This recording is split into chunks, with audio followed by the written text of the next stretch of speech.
Ma, please don't take this the wrong way. Your daughter Chioma is very intelligent, but she's becoming materialistic.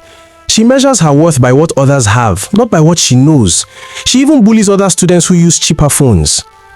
Grace laughed loudly and said, "Sir, she's just confident." But the principal wasn't smiling. Confidence is when you love yourself. Pride is when you love things. Grace waved it off and left his office muttering, "These teachers don't even know what they want. They should be happy I paid the full fees." However, the next week, Karma decided to serve an early dinner. Chioma was caught in school selling her old phones and perfumes to raise money for a secret birthday outing at a lounge. When the school authority called Grace, she almost fainted.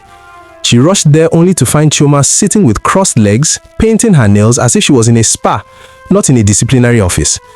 Grace shouted, "Chioma, what did you do?" Chioma blinked innocently. "Mommy, it's not a big deal. I just wanted to go out with my friends. You don't give me money." Grace was shaking. "So you sold your old phones behind my back?" Chioma stood up casually. "Mommy, you're shouting as if I killed someone. It's my phone, Abby. You always say you buy everything for me." The teacher sitting there tried to swallow her laughter. Grace's mouth hung open.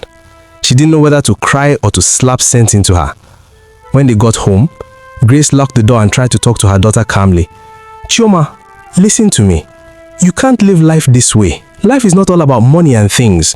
You must learn contentment." But Chioma rolled her eyes and said, "Mommy, I beg, stop. You yourself love material things more than anybody.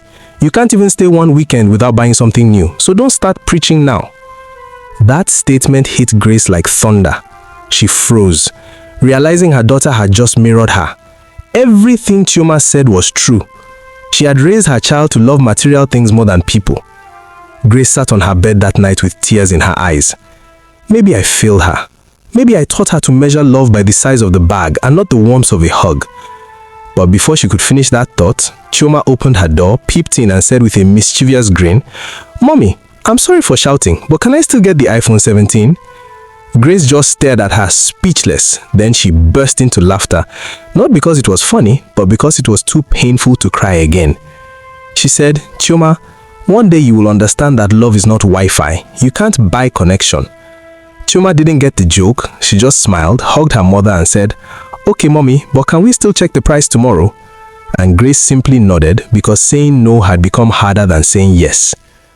That night, the two of them slept under the same roof but in completely different worlds.